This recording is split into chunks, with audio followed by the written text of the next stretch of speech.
right? How many cards would you say are in between those two aces? Now this is my favorite part, because this is, instead of saying look over there, I'm now saying it in the micro version. I'm saying look over there. And you're not looking right here. And all I do is with my left thumb, I just pull that card just a little bit over to the left. Just one touch, like that. No one can see it, and even if they do see it, they don't know that they saw it. So do not make it a cull or a move of any kind. You just spread those cards between the aces and say, how many cards would you say that is between the aces?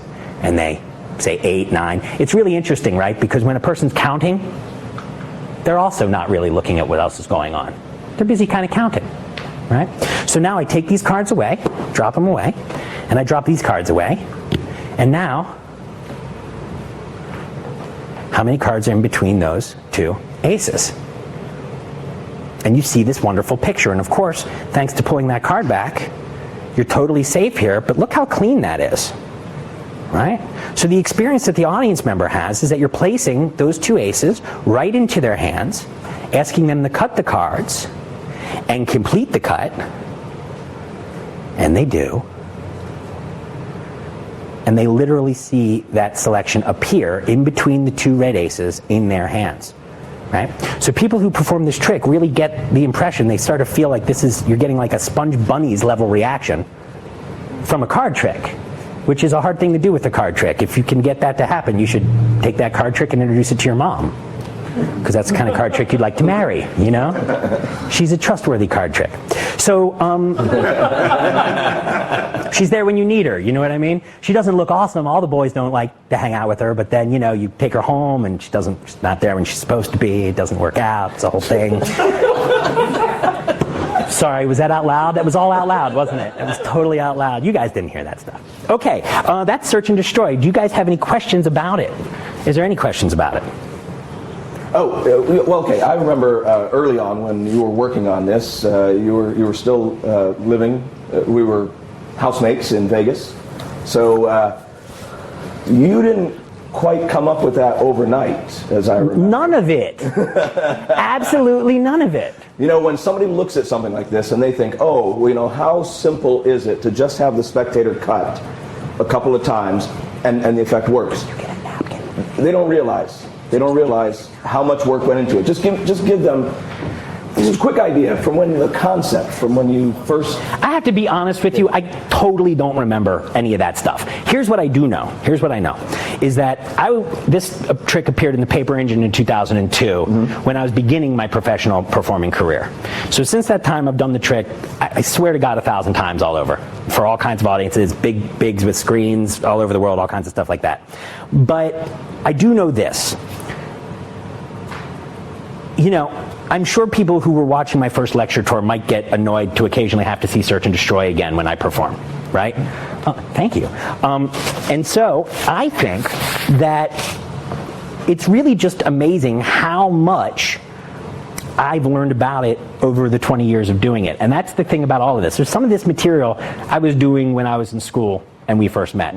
And what amazes me is to see all the ways that once we're going to talk about structure and some of these things and all that I've learned about how to put it all together and make it work, none of that stuff was there when we were just developing the tricks. None of it. All it was the equivalent of one of these tricks that gets developed and put on download in a few weeks.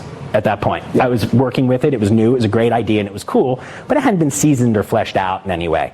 And so I'll try and point out the moments where there's some late breaking news on a lot of this stuff. Yeah, do so. Now with this one, we want you to get on and do something else. But with this one, I've just noticed that you are now just much more relaxed about every piece of it. All the details are already there, and it's not concerning you as you do any of it. Before, you were very focused on getting it right.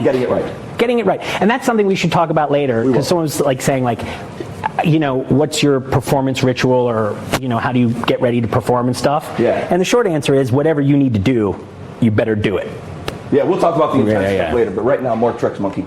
All right, so let me just show you guys. So here's the thing about the Search and Destroy, is you can completely do any sandwich tricks that you like beforehand, because Search and Destroy moves up and it takes place in the spectator's hands. So one thing that you could do is control a card to the bottom of the deck and then do Richard Vollmer's old handling of the Hofstadter catch, which is super cool.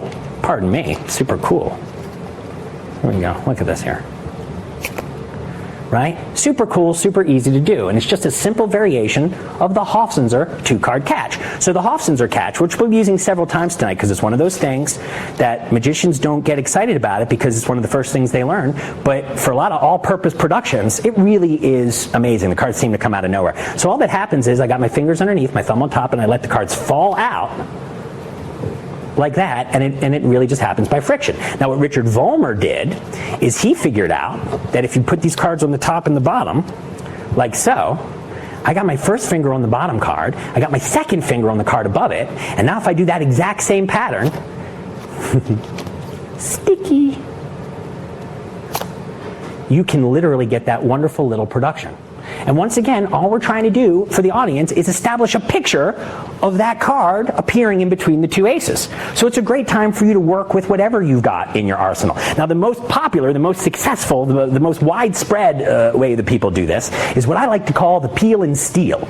Okay? And that's where you take 2 red aces, and we've got a selection, and we've gone ahead and there it is.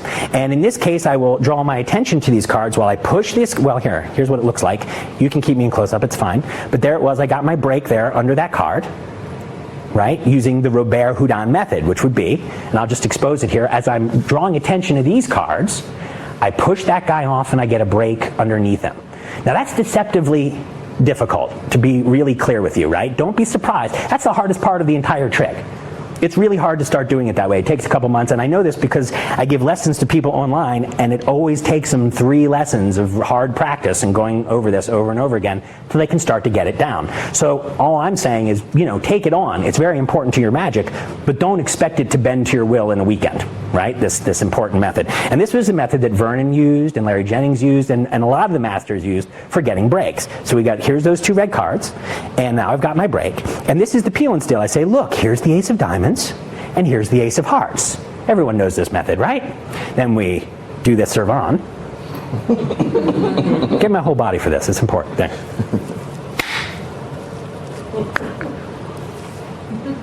It's a moment of magic we never want to go. And then, and I got 2 that time. And the ace appears in between, or the card appears in between the 2 red aces.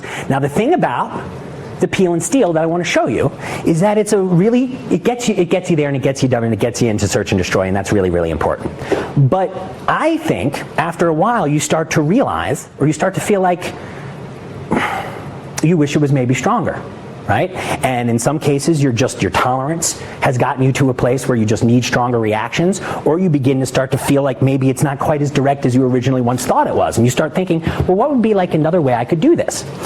So you introduce your aces, you put them together, right? You never go anywhere near the deck in this handling.